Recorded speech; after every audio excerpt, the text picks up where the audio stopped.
está abierta, aunque no soy digno, me quisiera hablar.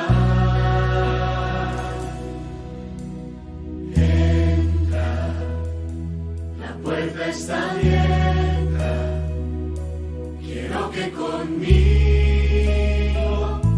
vengas a cenar.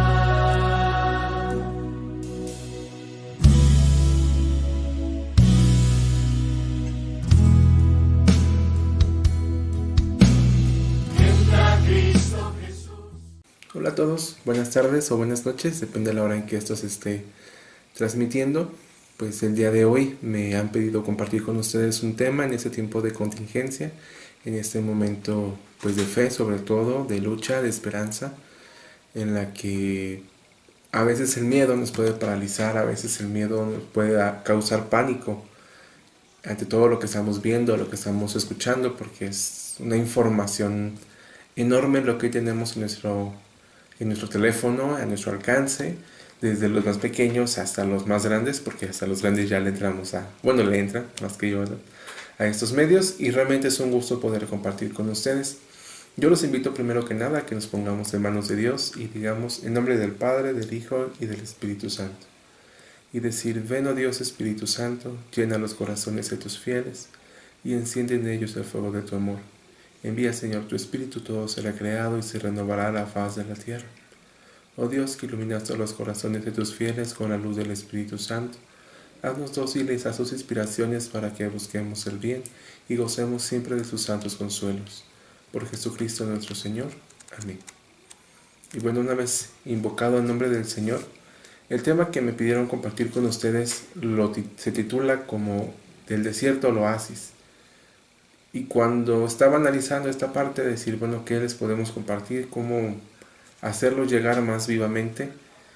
Pensaba, pues, evidentemente en la situación que yo creo que es lo que todos tienen pensado, pero quisiera enfocarme también en otras áreas que son áreas espirituales muy importantes, en la que podemos destacar o podemos rescatar esta parte y que al final nos va a llevar a esta parte de la situación social que estamos viviendo, que inevitablemente enrola toda nuestra área, toda nuestra vida, porque hemos tenido que enclaustrarnos, hemos tenido que llevarnos a la vida, voy a llamarlo de algún modo incluso monástica, o sea, de monasterio, o no por tanto porque tengamos todo el tiempo para el Señor, que bueno fuera, ¿no?, sino por el hecho de que estamos viviendo como esas personas, como gente que está en su casa, dedicada completamente al servicio de los suyos, de lo que le necesita.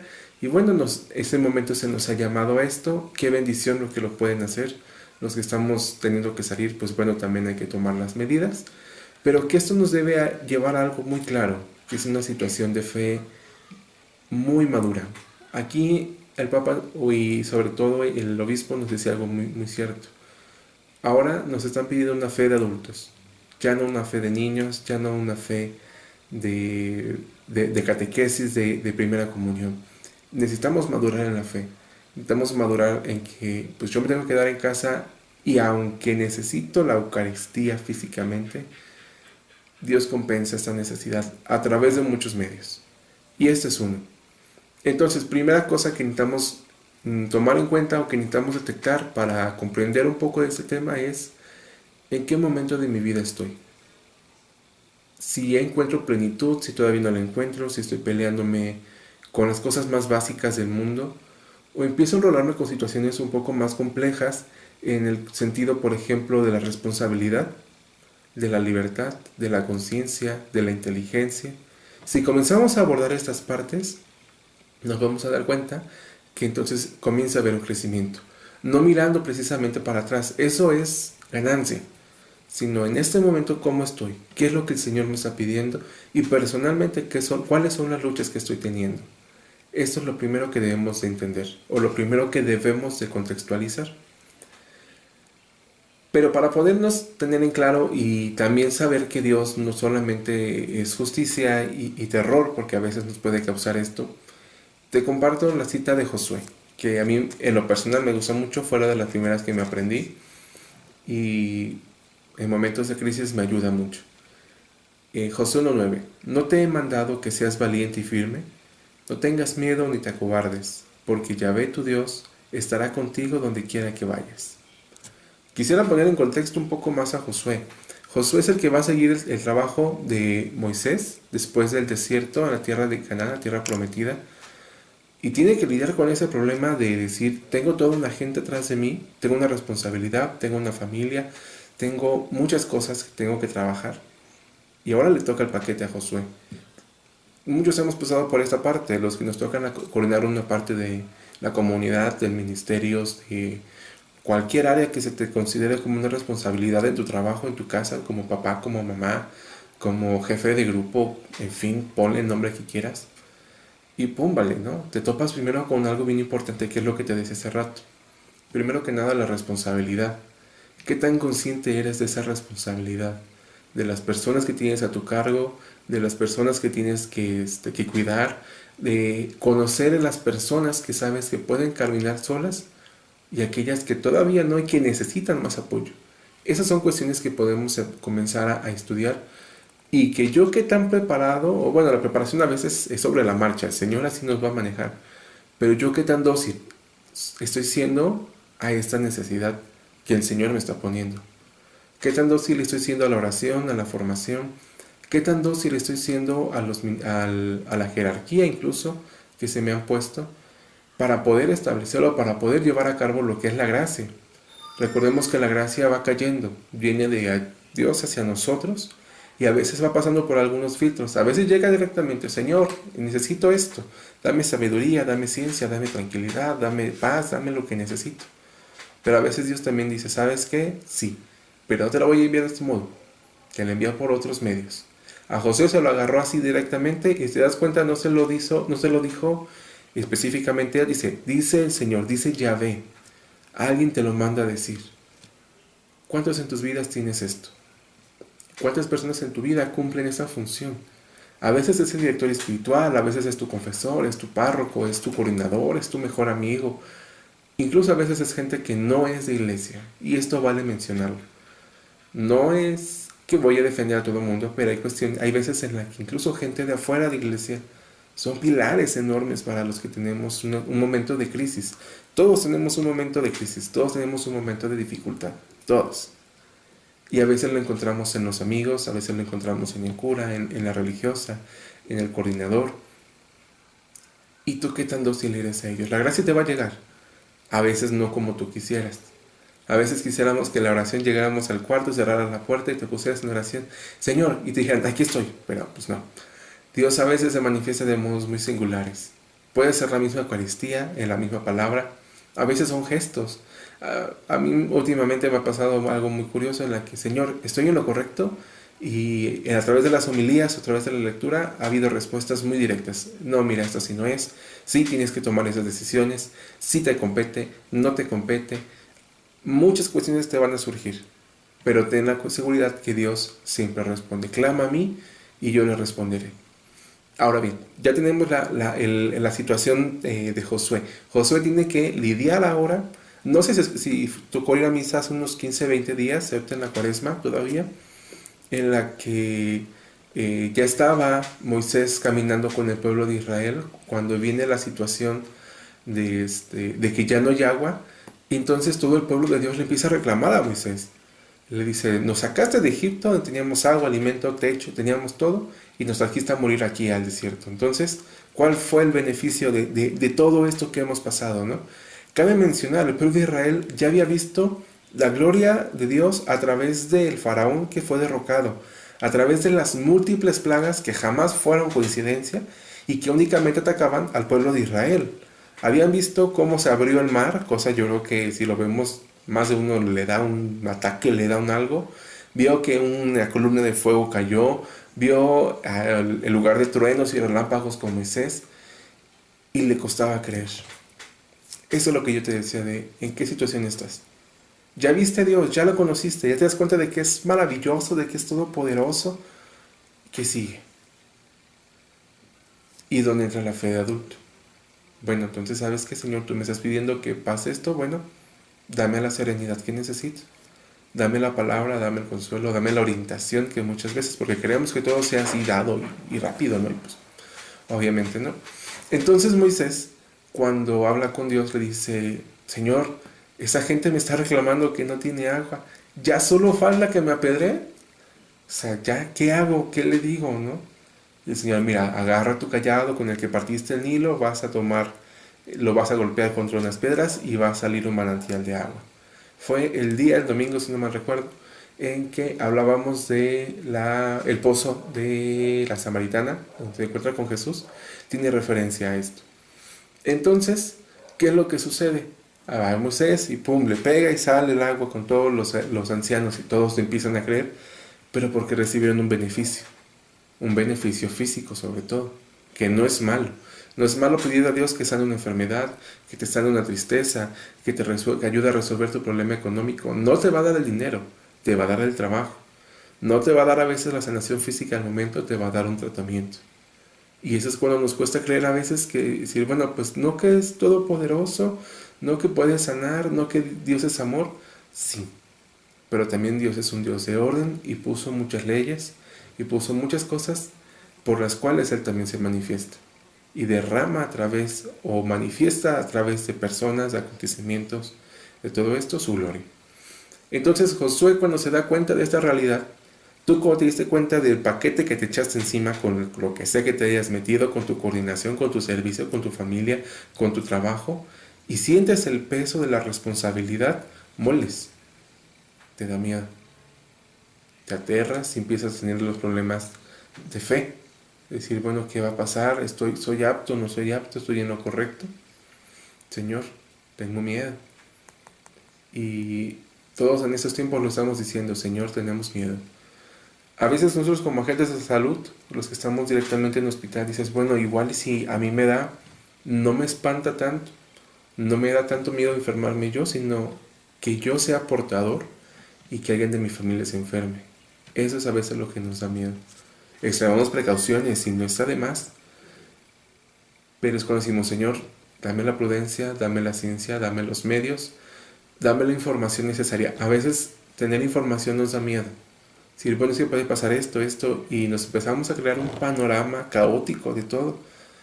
Pero si sabes que Señor también dame mesura, tranquilidad y que sepa lo que deba de saber. No más y no menos. Y entonces el Señor le dice algo bien importante a Josué. ¿No te he dicho yo que no tengas miedo, que no seas cobarde? O sea, ¿no fue una orden que yo te di que tuvieras valor? Entonces, yo estoy contigo de aquí en la tarde, cuando te levantes, cuando vas al baño, cuando te bañaste, cuando estás cocinando, cuando vas a comer, cuando vas con la novia. Ahí estoy. Y es a veces lo que nos cuesta comprender. Incluso cuando pecas, ahí está. Ahí es cuando pecamos y le estamos regando, ahí está el Señor también. Algo bien curioso, por ejemplo, todos pensamos que cuando se rompe la gracia o caemos en algún tipo de pecado, el Señor se aleja por completo. ¿Y no? ¿Qué pasó? Dos ejemplos muy claros con miembros de la familia incluso. Cuando Adán y Eva pecan, el Señor nunca retiró su gracia, el Señor nunca les dejó de hablar. Es más, tuvo la decencia de preguntar, oigan, ¿qué hubo? ¿Qué pasó? ¿Esto no estaba planeado? ¿Por qué te escondes? ¿Por qué tienes miedo? Cuando hablamos de desnudez en la Biblia hablamos de vergüenza. Y les pregunta, ¿por qué tienen vergüenza si ustedes no tenían por qué tenerla? O sea, no había una morbosidad por eso, no había una desviación. Y entonces fluye lo que ya todos conocemos con la serpiente. Dios nunca dejó de hablarles. Lo mismo pasó cuando Caín mató a Abel. ¿Qué pasó? Cuando sucede eso dice, la sangre de tu hermano lo reclama la vida desde el suelo. Dios no dejó de hablarle a Caín. Cuando tú y yo pecamos, cuando tú y yo la regamos, nos alejamos, no deja de haber esa gracia de comunión con Dios, de poder hablar y de poder escucharle, que es lo más importante. Eso lo hacemos nosotros. Nos alejamos de Él por miedo, por vergüenza, por lo que tú quieras. Decimos, no, es que sabes que yo creo que la vida de santidad no es para mí, no me cuadra, no me siento bien. No estoy siendo, no estoy exhalando incienso como yo pensaba, pues no lo vas a hacer, Brad. O sea, va a llegar un momento en el que te vas a sentir el pecador más grande del mundo. San Agustín le pasó, léanse las confesiones de San Agustín y van a ver que era un pecador, tanto tú como yo. Todos somos de barro. Josué se da cuenta de esto. Dice, Señor, tengo miedo. A ver, tranquilo, ¿no? Oye, Señor, hay una pandemia en todo el mundo y mucha gente se está poniendo mal y veo por todos lados noticias caóticas y los números crecen y la gente no cree. Tranquilo, no tengas miedo ni te acobardes. Yo, el Señor, estoy contigo. Tú mantente en gracia. Eso es lo importante. Tú mantente en gracia, que lo demás va influyendo, que la gracia va llegando a tu puerta. Acuérdate, la peste no llegará de noche, ni lo que camina de día a tu tienda. Ten la seguridad del Señor. Si tú haces lo que te toca, si tú mantienes tus medidas, tu cuidado, tus salidas, ten por seguro que el Señor va a cuidar esa parte de tu vida. Dice por allí una frase que es como yo nunca la he visto en la Biblia, pero dicen que ocúpate de mis asuntos que yo te ayudaré. Así es el Señor. Haz lo que te toca. Y una vez que hayas hecho lo que te toca, entonces verás la gloria de Dios. Decía San Agustín muy ciertamente, comienza haciendo lo que es indispensable. No te va a dar tiempo de hacer primero todo. Si tienes que lavar los trastes, si tienes que tender la cama, que lavar la ropa, atender a los hijos y hacer 1000 cosas más, comienza con lo más indispensable. Una vez que hayas hecho eso, haz lo que es posible. Y sin darte cuenta vas a hacer lo que es imposible. Y esa es la gracia de Dios. No sanar enfermos, no levantar muertos, no hacer cosas meramente extraordinarias, sino la permanencia en Dios. Y eso te va a llevar a la siguiente gloria o a la siguiente etapa de madurez espiritual. Lo que llamamos como el ascetismo y la mística. La perfección humana en lo pequeño te va a llevar a lo grande. Entonces, primer punto, ¿en qué momento estás? ¿Qué estás sintiendo? ¿Miedo? ¿Desolación? ¿Angustia? Todo eso que tú estás sintiendo no es malo. Es natural, es normal, es parte de la vida humana. Es un contexto mundial el que estamos viviendo, un hecho histórico. No como quisiéramos, no como las Olimpiadas de cada 4 años, no como un avance tecnológico, científico que quisiéramos todos. No, pero está dejando cosas buenas. Está dejando primero en tu familia que te des cuenta qué es lo verdaderamente importante e indispensable para los tuyos, para cuidar lo que tienes, para valorar a tu familia, para preocuparte por lo que realmente es importante y darte cuenta de que podrá el momento en que tengas dinero ahorita, pero no hay en qué gastarlo, o no tienes dinero, pero tienes a los tuyos y Dios va solventando la necesidad. Yo si de algo estoy de acuerdo o en algo puedo dar testimonio, cuando se cierra una puerta, Dios abre una ventana. No hay forma de ganarle a Dios en eso. Dios no se deja ganar en caridad y va compensando las necesidades cuando realmente son necesidades, cuando realmente uno dispone lo que tiene que hacer. Muy bien. El desierto que estamos viviendo ahorita todos, que es como la extensión de la Cuaresma, donde se nos obligó a todos, creyentes, no creyentes, laicos, sacerdotes, a todo mundo se nos confinó a un desierto. ¿Por qué? Porque ¿cuáles son las cualidades del desierto? Soledad, el silencio, apartarse, lo que es lo meramente esencial.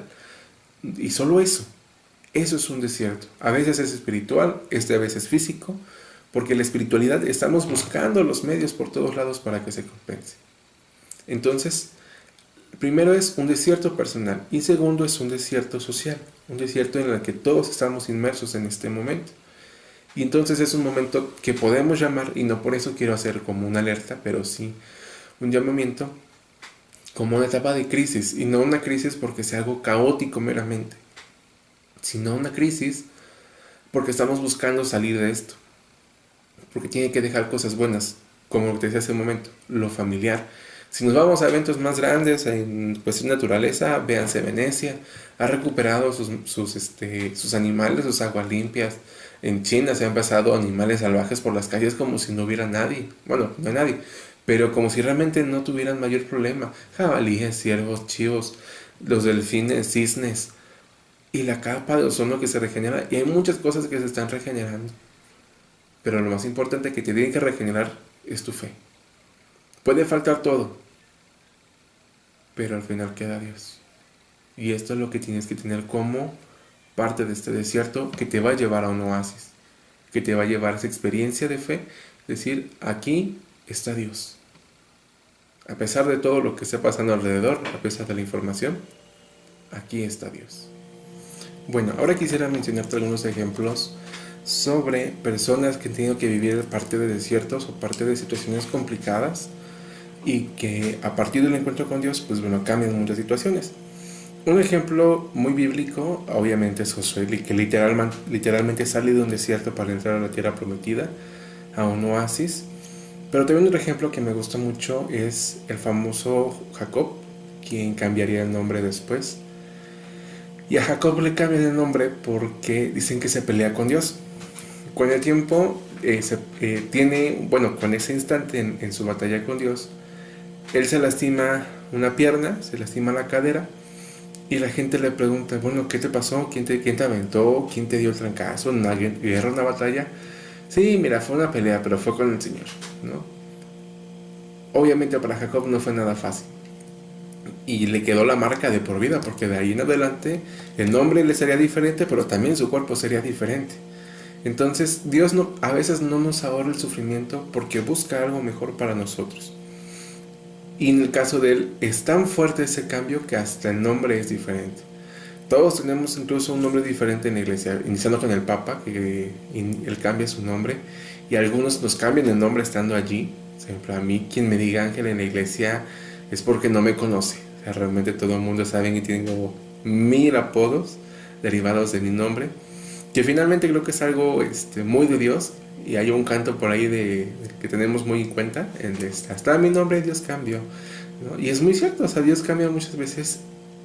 Cuando hablamos del nombre hablamos de las esencias, hablamos de la persona, hablamos del interior, hablamos de lo que supuestamente es nato y Dios lo cambia para el beneficio de la persona. A veces el cambio es complicado, el cambio no siempre es como decir, bueno, sí, te voy a quitar la pierna y te voy a poner algo mejor, ¿no? No, o sea, a veces el cambio viene con situaciones complicadas, ¿no? Y es lo que nos deja un crecimiento.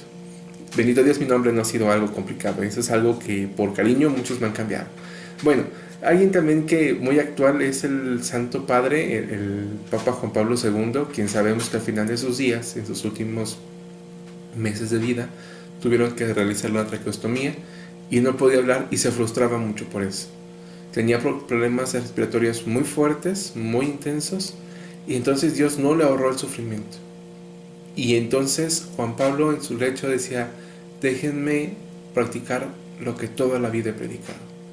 Sufrir con amor, sufrir por el que lo necesita, y que esto sea una víctima, o sea, una herramienta de salvación y de sanación para la iglesia. Dios muchas veces no nos va a ahorrar el sufrimiento y tampoco va a pelear todas nuestras batallas. Eso es un error enorme. Pensar que ciertamente todas están ganadas por Dios, no hay nada que esté fuera de su mano, pero no quiere decir que no tengamos que pelear, que no tengamos que estar al frente, que no tengamos que aprender. Eso es bien importante.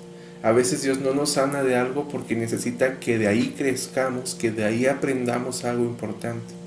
Y eso es algo que hay que tener muy en cuenta. También con muchos santos místicos, una que admiro mucho es Santa Gemma Galgani, que ella en todos sus sufrimientos fueron dedicados y venidos enteramente de Dios. Ella viernes tras viernes, semana tras semana sufría los suplicios de la cruz en carne viva y tenía que solventar esa necesidad o esa disponer de esos días, pero también trabajar los siguientes porque tenía que hacer algo y tenía que ir a misa y vivir su espiritualidad independiente de la mística que Dios le estaba dando. Obviamente, todo estaba enrolado y su ángel de la guarda, incluso quien lo pueda leer o lo pueda escuchar, tenía un papel bien importante, pero Dios no le quitaba lo importante de su vida. Incluso su familia es quien se dedica a cuidarlo al final de sus días. Sabía que no podía, que era una salud muy delicada. Dios no le compensó la necesidad, no le solventó esa parte de que él tenía carencias físicas, pero sí lo solventó en muchas necesidades. Ahora, cabe mencionar, Gemma Galgani era un caso particular de alma víctima. A través de ella, muchas almas se sanaban, se salvaban sobre todo, y Dios le dispuso ello a ella específicamente. No es algo que podamos elegir, es algo que Dios otorga. Al final sí lo deja en la libertad de cada quien después de un llamamiento. No es de que diga, yo quiero ser alma víctima y ofrecerme por los demás por el simple hecho de sufrir y sentirme héroe. No, hay un llamado. Sí podemos hacer obras de caridad por los pecadores, por los que nos regamos, por los que necesitan más de Dios, pero son suplicios o son medios especiales. Pero en este caso es un caso especial el de ella. Pero bueno, cierro paréntesis. Puedes mencionar a cualquier santo, Padre Pío, tan místico también, sufrió la persecución de que lo creían farsante de todo lo que sufría en sus manos. Y sin embargo Dios nunca lo dejó. Sin embargo Dios siempre estuvo allí presente.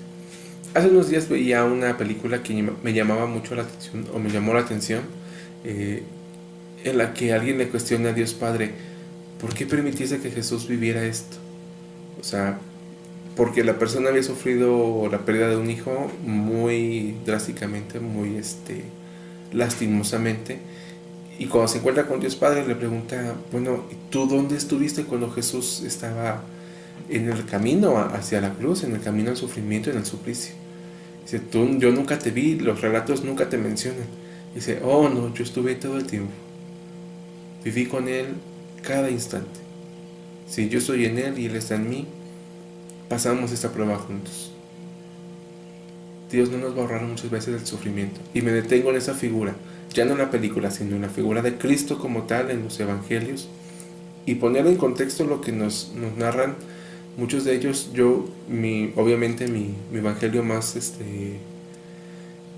que me gusta más, mi más favorito, mi más allegado, es el de San Juan. San Juan tiene, aparte de ser teológico, tiene textos que los demás no tienen, que no comprendieron como Juan en su momento lo comprendió. Y que también nos cuesta entender porque no es nada fácil, como la cultura que englobaba o que se engloba o se enrola en los evangelios. Por ejemplo, tú vas a la iglesia o yo voy a la iglesia y vamos al sagrario y comúnmente oramos en silencio, salvo sea la asamblea y estamos con las manos en alto y la oración espontánea y en voz alta, ¿no? Y pensamos que Jesús oraba del mismo modo, pero ¿qué crees? Que los judíos no oraban como nosotros oramos. Oraban de pie, o oran, porque todavía lo hacen, oran en voz alta. Por eso van a escuchar en esos relatos de la pasión que se escuchan las palabras de Jesús, alguna teoría bien interesante y que tiene mucha razón. Dice, Jesús al momento de estar en el suplicio iba recitando los salmos, y tal vez no los iba cantando porque no era el momento para cantar, pero sí iba recitando los salmos. Dios mío, ¿por qué me has abandonado? Y entonces los hace propios, que es algo que es por lo que todos deberíamos de pasar, a hacer propio un canto, una oración, no por el sentimiento, sino porque expresa tal cual lo que estamos viviendo. Dios mío, ¿por qué me has abandonado? Y eso entre otros tantos, ¿no? Hay, por ejemplo, el Salmo del Domingo de Ramos nos hace mención a eso. Se reparten entre mí mis vestiduras, se juega mi túnica a los dados, no la rasgan, se cumplen las profecías que estaban en ellos, pero también se cumple a través de la palabra de Jesús que va diciendo. Entonces llega el Jueves Santo, llega el momento más terrorífico, pero no tan humano, no un terror humano para Jesús. ¿Por qué? Imagínate que tú te vas a enterar que te vas a morir el día siguiente. O sea, ¿qué vas a sentir? Pues sí, bueno, si es una muerte tranquila, si de repente mi corazón se va a parar y voy a caer y no va a pasar a más, alabado sea el Señor, ya me enteré y pues al menos me puedo despedir, ¿no? Pero no, le toca una muerte bien complicada. Le toca la humillación pública, le toca una situación social bien compleja en la que tiene que humillarse y dejarse humillar y aplastar por todo el que lo haga, ¿no? Y inevitable lo del dolor. Sin embargo, el sufrimiento de Jesús no era, o el sentir de Jesús no era meramente a lo físico. Para todos puede ser lo importante, ¿no? Dice, no manches, pues va a doler y le van a hacer cuanta cosa. Sí, seguramente tuvo una parte, pero no era la esencia de ese sufrimiento. Sino que Jesús, estando en la oración, estando muy seguramente de pie, orando en voz alta, porque los judíos así lo hacían o así lo hacen. Por eso ven que los evangelios nos narran parte de estas oraciones o de estos diálogos que tiene Jesús, y le dice, bueno Señor, tengo miedo, ¿no? Tengo miedo de lo que va a pasar. Si puedes, a este santo, pues es San Juan de la Cruz, que inaugura lo que llamamos como la noche oscura, que no es más que el sentir la ausencia de Dios. No porque Dios no esté, no porque Dios no nos hable, no porque Dios no quiera responder, sino porque hace un llamamiento a la madurez espiritual. ¿Y cómo lo hace? Haciéndose sentir, o haciéndose más bien no sentir, en la oración, en cualquier momento. Y San Juan de la Cruz, cuanto más sufría, más escribía y más hermosos eran sus cantos. Y por ahí dice, entre más grande es tu pena, más hermosa es tu canción. San Juan de la Cruz tuvo que vivir de este modo. También en su momento dado, y lo relata por situaciones místicas, San Ignacio de Loyola, que dice, bueno, la noche oscura o el desierto espiritual tiene muchas razones de ser. A veces es el pecado, pero también a veces es Dios haciendo un llamado a la madurez. Y lo que estamos viviendo es un llamado a la madurez. Todos los que queden después de este proceso tienen que dar testimonio de muchas cosas, o tenemos que dar testimonio, y tienen que ser apóstoles de esa nueva era, porque después de esto va a marcar un antes y un después para todos, ya que veamos lo que es realmente indispensable, ya que veamos lo que realmente necesitamos en las vidas. Ahora viene ese proceso de fe y madurez. ¿Sabes qué? A mí me tocó vivirlo, y en ese momento se vale chillar, se vale enojarse, se vale desesperarse incluso del encierro, de decir, ya no tengo nada que hacer, ya limpié toda mi casa, ahora qué hago, tengo que volver a empezar. No, ten paciencia, no te desesperes todavía, no te angusties, porque para empezar aún falta un poco más de tiempo, y en segunda, esto es el desierto. ¿Cuál es la clave? Llegar al oasis de Dios, buscar a Cristo en los medios fundamentales, en la oración, y pedir para que esto pare, más temprano que tarde, que de algún modo Dios va compensando las necesidades, pero que sea tu oración esta herramienta fuerte contra esta lucha, que es una lucha consigo mismo también. Darte cuenta de tu realidad, de tu capacidad, de lo que tienes que hacer, de lo que no eres capaz, de que te das cuenta de que estar contigo hay algo que no te agrada y que hay que trabajar en el orden, en la prudencia, en muchas cosas que tienes todavía que hacer. Entonces, que estos sean llamamientos para que tarde o temprano, y más temprano que tarde, puedas salir a flote y puedas salir a la luz todo aquello que necesitas mejorar en tu vida, todo aquello que necesita ser pulido, ser pasado por el crisol, y que finalmente nos deje esa recompensa espiritual, esa recompensa moral, esa recompensa física incluso, porque podemos vivir de peso, hay que tener cuidado con eso especialmente, pero que haya otras cosas de riquezas que nos lleven, o que de trabajos que nos lleven a una riqueza mayor, a un oasis, a encontrar a Cristo todos los días, desde que te levantas hasta que te vas a acostar. Vivamos la liturgia a las horas, vivamos las misas a través de los medios, a través de las redes, a través de estos medios de comunicación, y que podamos encontrar lo mejor de cada uno de nosotros. Pues por eso es todo por el momento. Espero que edifiquen algo. Dios los bendiga, resguárdense a los que puedan. Oremos por esta situación para que pronto pase. Si tú lo haces, si yo lo hago, entonces estamos sumando esfuerzos y pasará antes de lo que tenemos previsto. Dios los bendiga mucho y hasta la próxima.